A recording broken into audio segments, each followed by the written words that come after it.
Hello, Legionnaires. It is wonderful to see all of you. Let me first of all thank Commander Foster for your introduction and for your lifetime of service. To your fellow Marines, soldiers, and veterans, on behalf of us all, I want to thank Jimmy, and I want to thank your entire leadership team for welcoming me here today. Thank you very much.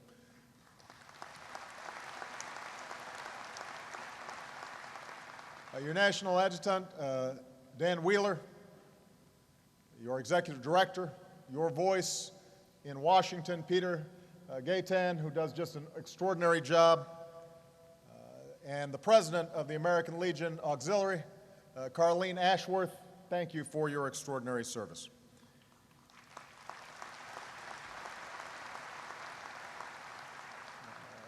To Rita Foster and all the spouses, daughters and sisters of the Auxiliary and the sons of the American Legion. As military families, you also serve, and we salute all of you as well. There are some special guests here I want to acknowledge. They may have already been acknowledged, but they're great friends, so I want to make sure that I point them out. First of all, the wonderful governor of Minnesota, Mark Dayton, is here.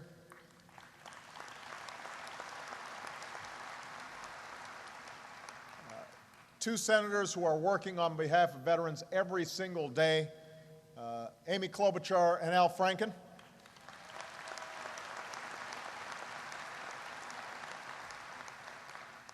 Congressman Keith Ellison, this is his district.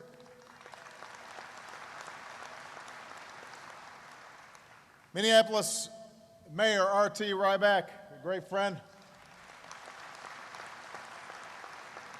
To all the other members of Congress and Minnesota elected officials who are here, welcome.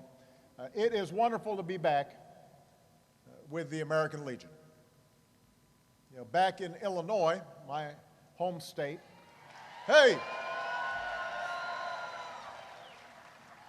Illinois is in the house. We worked together to make sure veterans across the state were getting the benefits they had earned. When I was in the U.S. Senate, we worked together to spotlight the tragedy of homelessness among veterans and the need to end it. As president, I've welcomed Jimmy and your leadership to the Oval Office to hear directly from you. And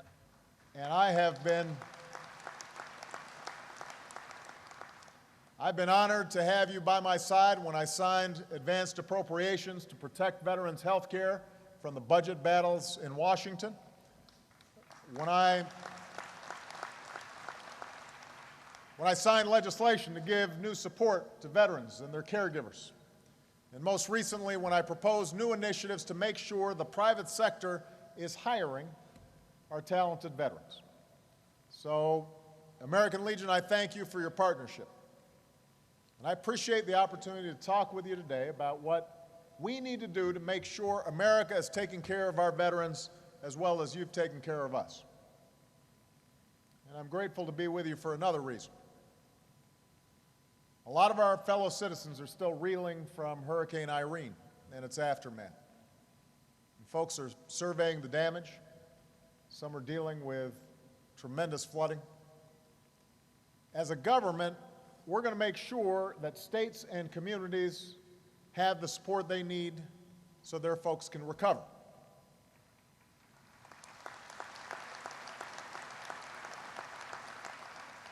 And across the nation, we're still digging out from the worst economic crisis since the Great Depression.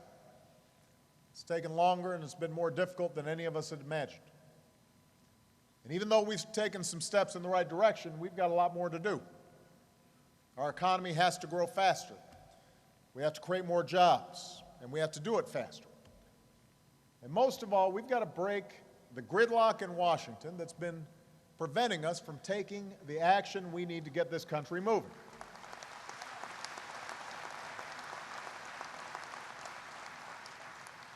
That's why next week I'll be speaking to the nation about a plan to create jobs and reduce our deficit, a plan that I want to see passed by Congress.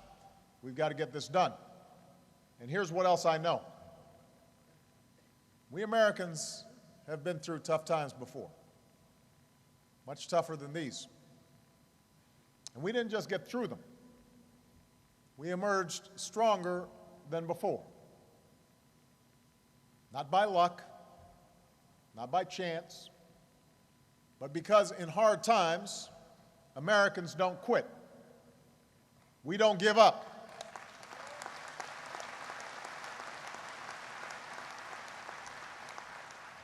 We summon that spirit that says, when we come together, when we choose to move forward together as one people, there's nothing we can't achieve. And Legionnaires, you know this story because it's the story of your lives. And at times like these, all Americans can draw strength from your example. When Hitler controlled a continent, and fascism appeared unstoppable, when our harbor was bombed and our Pacific fleet crippled, there were those that declared that the United States had been reduced to a third-class power. But you are veterans of World War II, crossed the oceans and stormed the beaches and freed the millions, liberated the camps, and showed the United States of America as the greatest force for freedom that the world has ever known.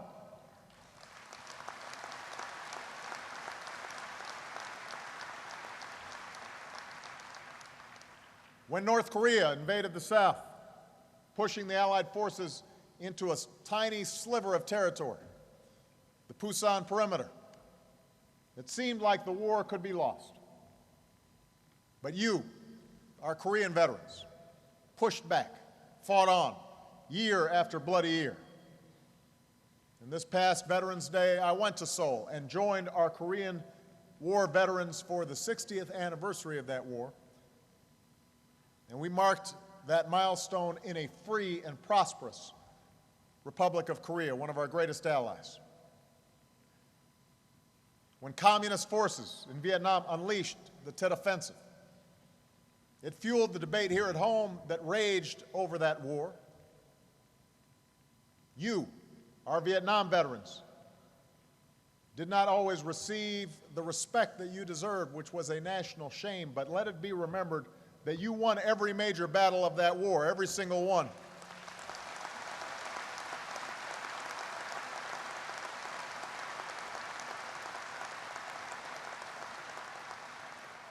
As president, I've been honored to welcome our Vietnam veterans to the White House and finally present them with the medals and recognition that they had earned. It's been a chance to convey, on behalf of the American people, those simple words with which our Vietnam veterans greet each other. Welcome home.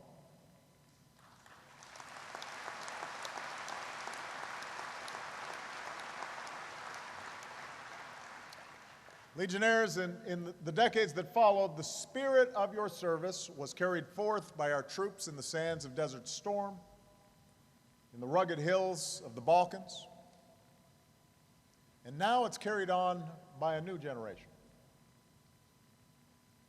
Next weekend will mark the 10th anniversary of those awful attacks on our nation. In the days ahead, we will honor the lives we lost and the families that loved them. The first responders who rushed to save others. And we will honor all those who have served to keep us safe these 10 difficult years, especially the men and women of our armed forces. Today, as we near this solemn anniversary, it's fitting that we salute the extraordinary decade of service rendered by the 9/11 generation, the more than 5 million Americans who've worn the uniform over the past 10 years. They were there on duty that September morning, having enlisted in a time of peace, but they instantly transitioned to a war footing. They're the millions of recruits who have stepped forward since, seeing their nation at war and saying, "Send me." They're every single soldier, sailor, airman, Marine, and Coast Guardsman serving today who has volunteered to serve in a time of war, knowing that they could be sent into harm's way. They come from every corner of our country. big cities, small towns. They come from every background and every creed. They're sons and daughters who carry on the family's tradition of service, and they're new immigrants who've become our newest citizens. There are National Guardsmen and reservists who've served in unprecedented deployments. They're the record number of women in our military, proving themselves in combat like never before. And every day for the past 10 years, these men and women have succeeded together as one American team. A generation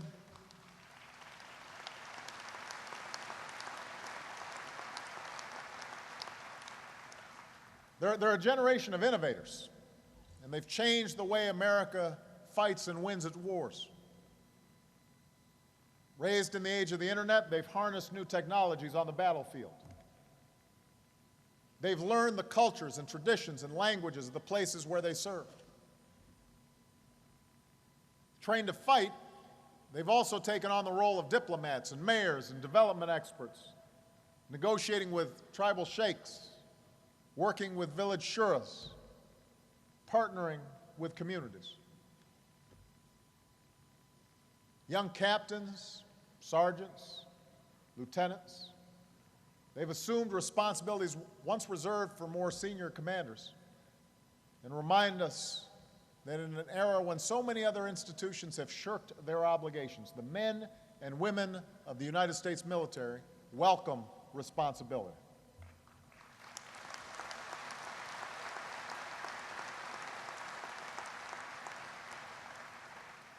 In a decade of war, they've borne an extraordinary burden, with more than 2 million of our service members deploying to the war zones. Hundreds of thousands have deployed again and again, year after year. Never before has our nation asked so much of our all-volunteer force, that 1% of Americans who wears the uniform. We see the scope of their sacrifice in the tens of thousands who now carry the scars of war, both seen and unseen. Our remarkable wounded warriors. We see it in our extraordinary military families who serve here at home, the military spouses who hold their families together, the millions of military children, many of whom have lived most of their young lives with our nation at war and mom or dad deployed. And most profoundly, we see the wages of war in those patriots who never came home. They gave their all, their last full measure of devotion. In Kandahar, in the Korangal, in Helmand, in the battles for Baghdad and Fallujah and Ramadi. Now they lay at rest in quiet corners of America. But they live on in the families who love them, and in a nation that is safer because of their service. And today we pay humble tribute to the more than 6,200 Americans in uniform who have given their lives in this hard decade of war. We honor them all. We are grateful for them. Through their service, through their sacrifice, through their astonishing record of achievement, our forces have earned their place among the greatest of generations. Toppling the Taliban in just weeks, driving al-Qaeda from the training camps where they plotted 9/11, giving the Afghan people the opportunity to live free from terror. When the decision was made to go into Iraq, our troops raced across deserts and removed a dictator in less than a month. When insurgents, militias, and terrorists plunged Iraq into chaos, our troops adapted, they endured ferocious urban combat, they reduced the violence and gave Iraqis a chance to forge their own future. When a resurgent Taliban threatened to give al-Qaeda more space to plot against us, the additional forces I ordered to Afghanistan went on the offensive, taking the fight to the Taliban and pushing them out of their safe havens, allowing Afghans to reclaim their communities and training Afghan forces. And a few months ago, our troops achieved our greatest victory yet in the fight against those who attacked us on 9/11, delivering justice to Osama bin Laden in one of the greatest intelligence and military operations in American history.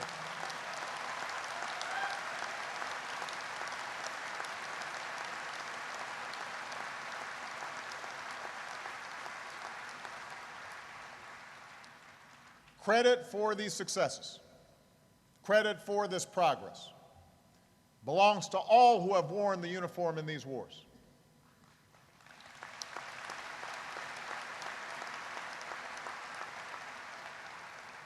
Today, we're honored to be joined by some of them, and I would ask all those who served this past decade, the members of the 9/11 generation, to stand and accept the thanks of a grateful nation.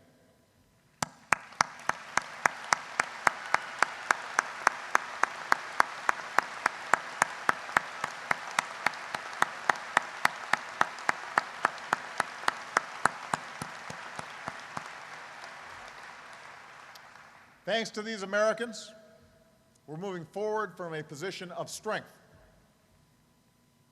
Having ended our combat mission in Iraq and removed more than 100,000 troops so far, we'll remove the rest of our troops by the end of this year, and we will end that war.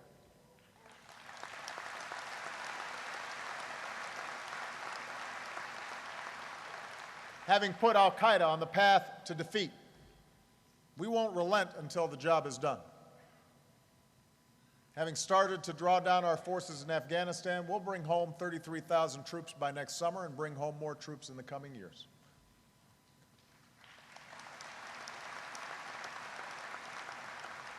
As our mission transitions from combat to support, Afghans will take responsibility for their own security, and the longest war in American history will come to a responsible end. For our troops and military families who've sacrificed so much, this means relief from an unrelenting decade of operations. Today, fewer of our sons and daughters are serving in harm's way. For so many troops who've already done their duty, we've put an end to the stop-loss. Our soldiers can now look forward to shorter deployments. That means more time at home between deployments and more time training for the full range of missions that they will face. Indeed, despite 10 years of continuous war, it must be said, America's military is the best that it's ever been.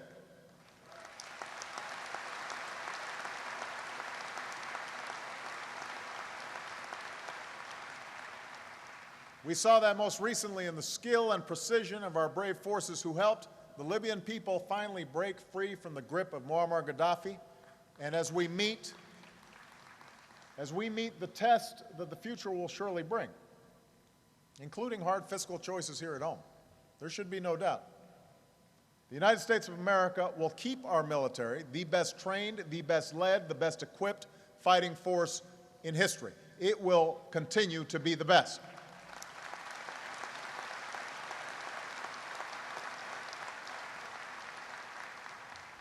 Now, as today's wars end, as our troops come home, we're reminded once more of our responsibilities to all who have served. The bond between our forces and our citizens must be a sacred trust. And for me and my administration, upholding that trust is not just a matter of policy. It is not about politics. It is a moral obligation. That's why my very first budget included the largest percentage increase to the VA budget in the past 30 years.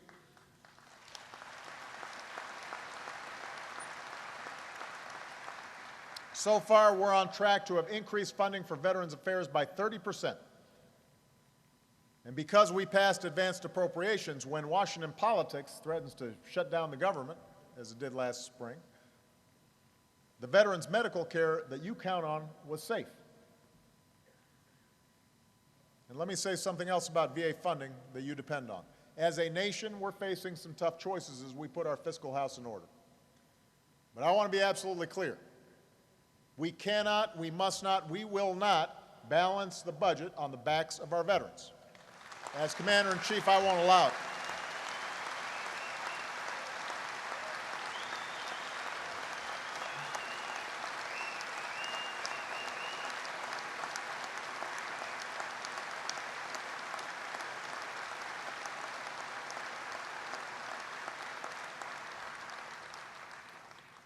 With these historic investments, we're making dramatic improvements to veterans' health care.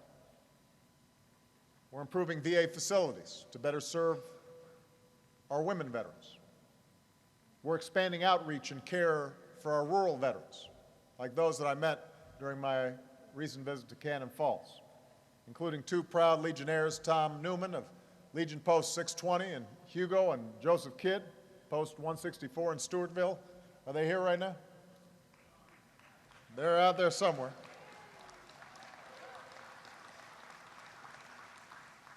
That was a good lunch, by the way. For our Vietnam veterans, because we declared that 3 diseases are now presumed to be related to your exposure to Agent Orange, we've begun paying the disability benefits that you need.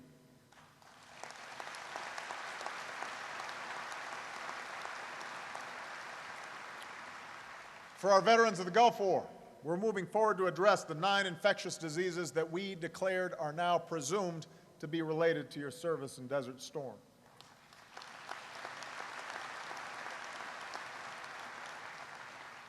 At the same time, our outstanding VA Secretary, Rick Shinseki, is working every day to build a 21st century VA.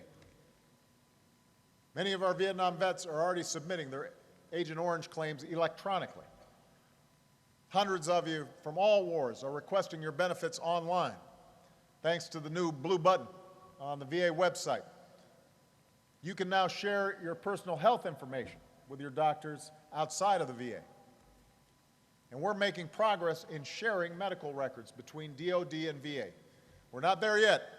I've been pounding on this thing since I came into office. We are going to stay on it.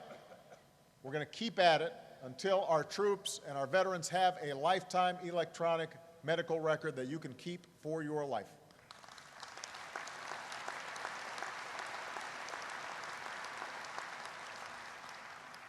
Of course, we've still got some work to do.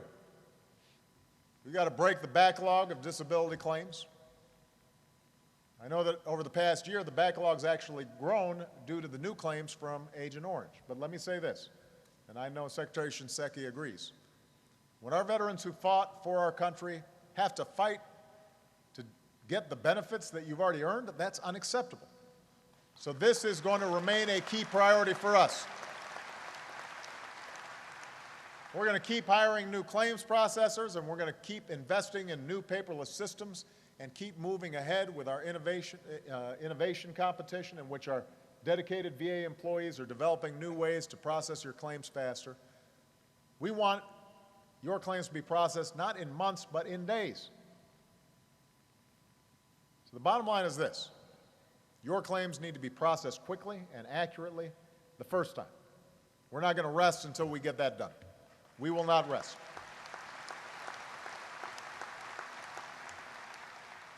The same is true for our mission to end homelessness among our veterans. Already we've helped to bring tens of thousands of veterans off the streets. For the first time ever, we've made veterans and military families a priority, not just at the VA, not just at DOD, but across the federal government. And that includes making sure that federal agencies are working together so that every veteran who fought for America has a home in America.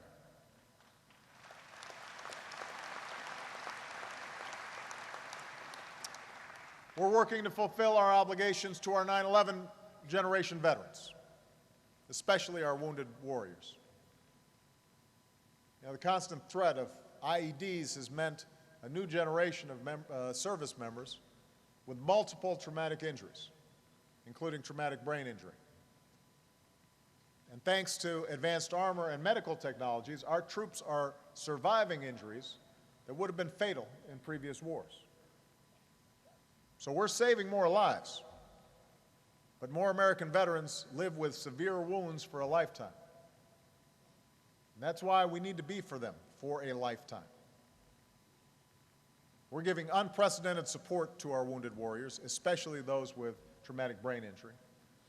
And thanks to the veterans and caregivers legislation I signed into law, we've started training caregivers so that they can receive the skills and the stipends that they need to care for their loved ones.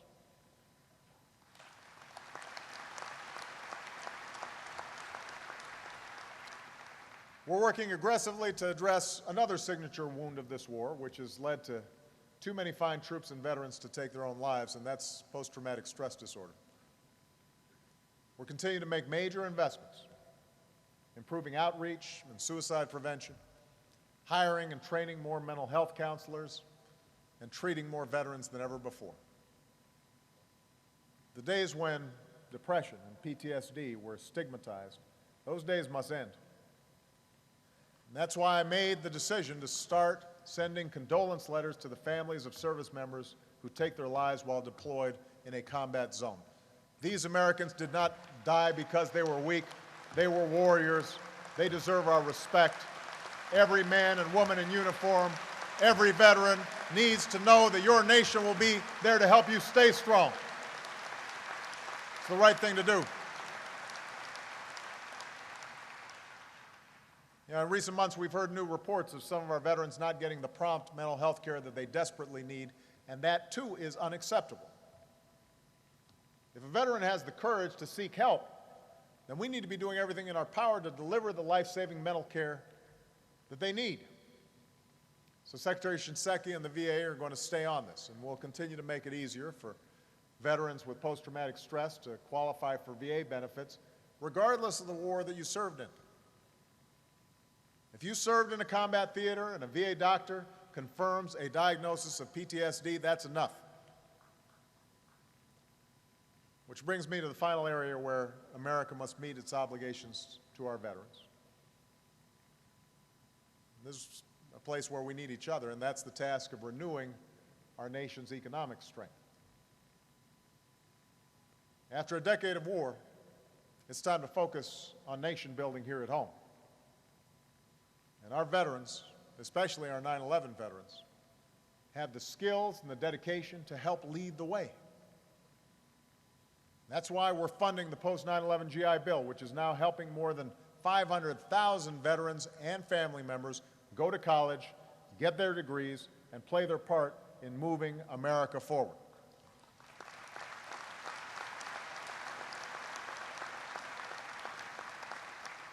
It's why this fall we'll start including vocational training and apprenticeships as well, so veterans can develop the skills to succeed in today's economy.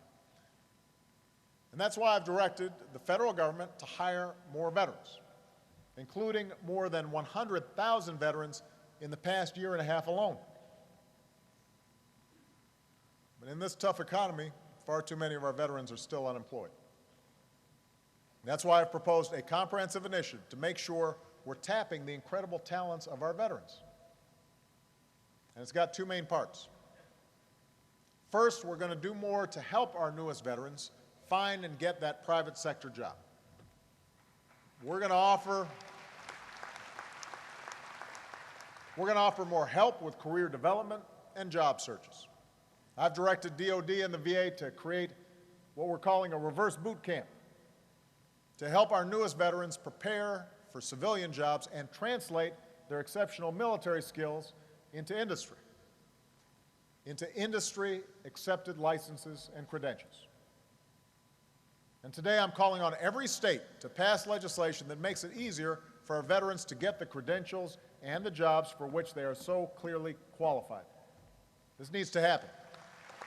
It needs to happen now.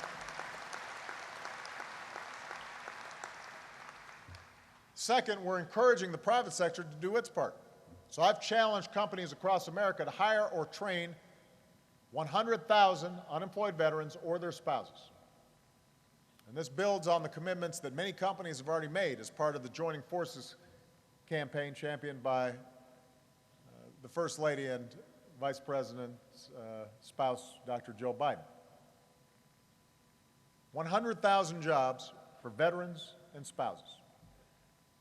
And to get this done, I've proposed a Returning Heroes tax credit for companies that hire unemployed veterans, and a Wounded Warrior tax credit for companies that hire unemployed veterans with a disability.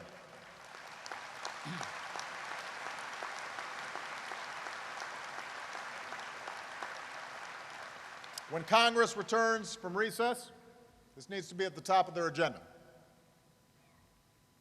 For the sake of our veterans, for the sake of our economy, we need these veterans working and contributing and creating the new jobs and industries that will keep America competitive in the 21st century. These are the obligations we have to each other: our forces, our veterans, our citizens. These are the responsibilities we must fulfill. Not just when it's easy, not just when we're flush with cash, not just when it's convenient, but always. And that's a lesson we learned again this year in the life and in the passing of Frank Buckles, our last veteran from the First World War, passed away at the age of 110. Think about it. Frank lived the American century. An ambulance driver on the Western Front, he bore witness to the carnage of the trenches in Europe. Then, during the Second World War, he survived more than 3 years in Japanese prisoner of war camps. Then, like so many veterans, he came home, went to school, pursued a career, started a family, lived a good life on his farm in West Virginia. Even in his later years, after turning 100, Frank Buckles still gave back to his country. He'd go speak to school children about his extraordinary life. He'd meet and inspire other veterans. And for 80 years, he served as a proud member of the American Legion.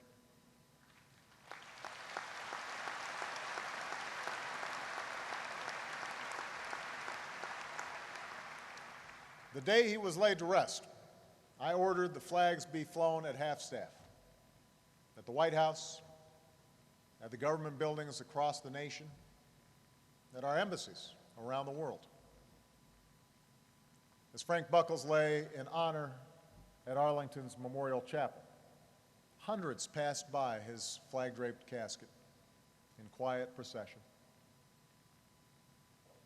Most were strangers who never knew him, but they knew the story of his service, and they felt compelled to offer their thanks to this American soldier.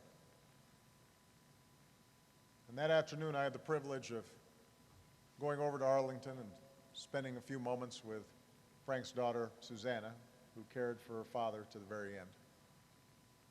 And it was a chance for me to convey the gratitude of an entire nation and to pay my respects to an American who reflected the best of who we are as a people.